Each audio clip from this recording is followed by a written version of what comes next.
Hello, my friends. Nice to be back here with you all. A few days ago, I think I shared a video called How to Not Let Yourself Be Defined by the Outer World. And let's face it, we have been defined by the outer world in more ways than we can possibly imagine. How do I know that? Well, you know how it goes. I live in this world too, and everything that has shaped me to be who I am slash was, because I am changing, is because I was defined. I let myself be defined by the outer world, by my parents, my peers, my teachers, the government. And I really had no choice in it, right? It's like we are born into this.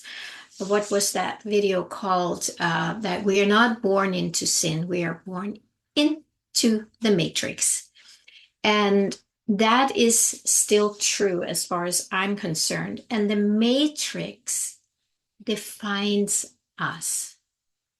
The matrix defines us because everybody that we are interacting with is defined by the matrix. What do I mean by that? It's a good question. I'm asking myself.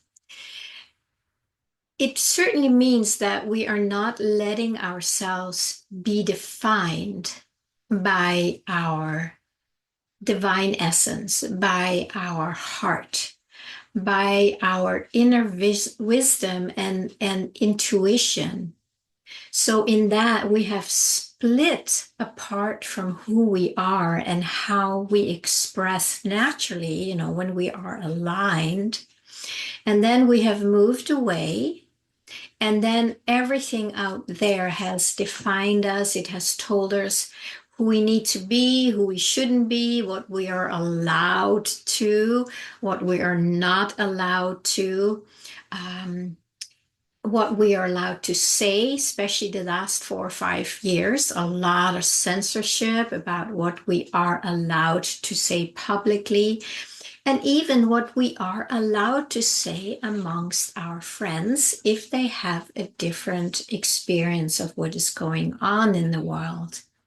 And on it goes. So we have left our own beautiful heart, our own beautiful wisdom.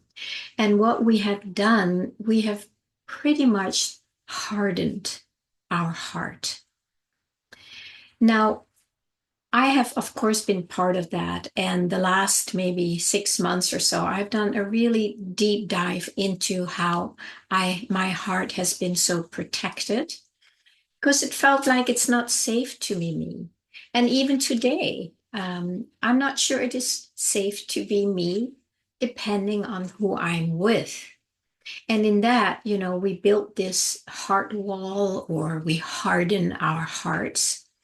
But we don't really need to harden our heart in order to be ourselves. But that's all we have known because the outer world, we have let the outer world define who we are allowed to be. Now, how does any of that make sense?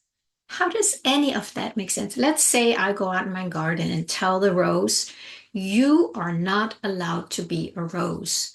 You're not allowed to smell like a rose, to look like a rose, to radiate like a rose. You have to be a dandelion. And what does the rose do if it believes it? It's just holding its whole roseness back and tries to not be seen. It's never going to be a dandelion. It's completely impossible because a dandelion has its own beautiful expression. That's what we've done with each other. Not consciously, but because we have been programmed to do so. And that's why I want to keep emphasizing that the programming that we have accepted and believed and have now taken in as the truth, that so that somebody who has a different programming, that we try to change them. How many people have you, maybe even the last few days since the election, how many people have you tried to convince that they're wrong and that you're right, whatever side you're on? Just think about how automatically, it's like a default, we try and convince people and try to argue with them, and we try and prove, we bring proof in.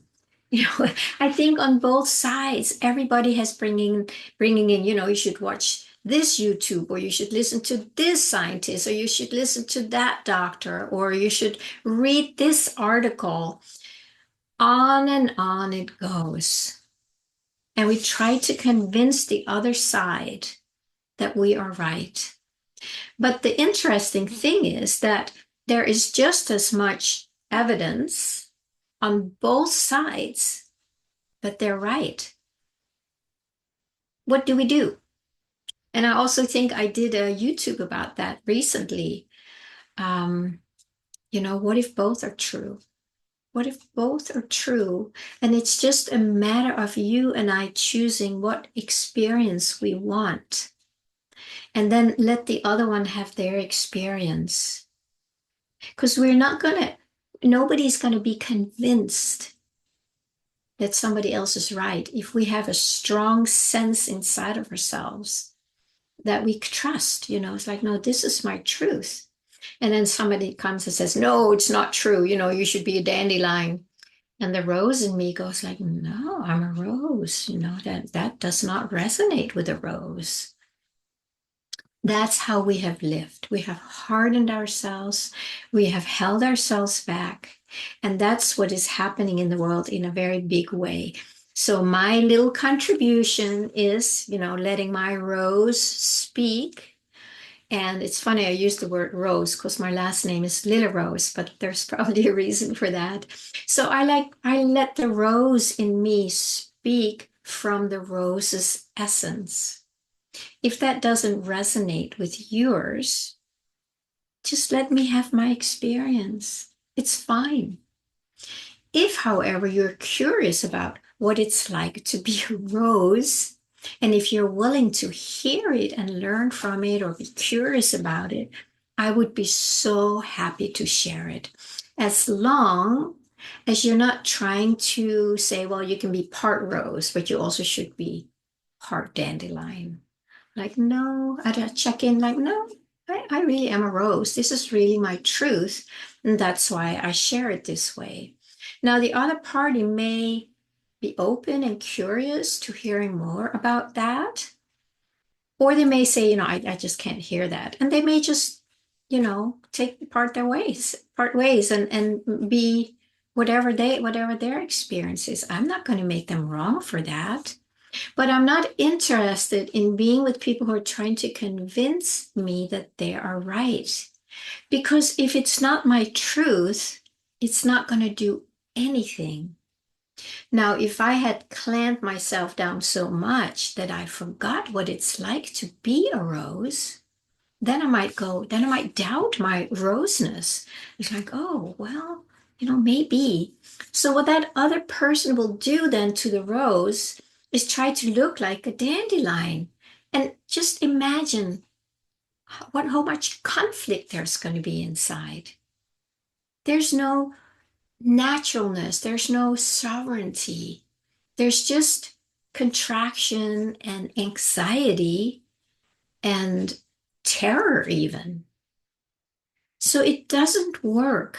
And I know we all know that somewhere. And, maybe the rose and dandelion metaphor that just came through a moment ago. It's like, oh, yeah, that's even for me, it's like, oh, that makes sense, So if we start seeing it that way, that we are not here to convince anybody of anything, but we are here to see if we can connect and share from love, share from openness, from willingness to learn maybe about the other. And maybe that will make you go, oh, I had never thought about it. Or it's like, oh, I was in such resistance. I couldn't even listen to this person, or I couldn't even read what they wrote. But now that you share it, it's like, let me go back and check it out and see how that resonates with my rose, my dandelion, my tulip, whatever. That's how I try to live. That's what I'm trying to share. It's just really, I guess, hoping that we are able to find a way to be together and that we don't have to separate and divide the country in two where there is no way anybody can reach each other anymore. Because I know, of course, you know this too, that that's not what we want either, but we don't know how to do it any differently. And it's because there lives so much fear in each of us because we have lost touch with our rose flavor, whatever flavor, cactus flavor. It's your flavor and it's my flavor, and they can coexist, but not when they're unconscious.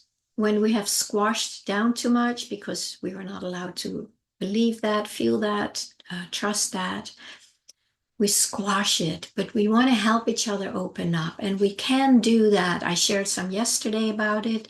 Today, apparently, I'm sharing more about that. And it's like, wow, I would like to hear a little more about you. And I'm not going to try and make you wrong. I'm not going to try and argue with you or cut you off. I'm going to take, we can say, let's take 10 minutes, 5 minutes, 10 minutes where I can just share freely without being interrupted, and also without somebody rolling their eyes, but try and find a place of curiosity and open up your heart again and see what comes, what is touching you if you open up. Could it be that your heart, I'm also talking to myself, I'm not pointing fingers at anyone, that our hardened hearts, can we learn to soften them by being open to each other's experiences when they are different?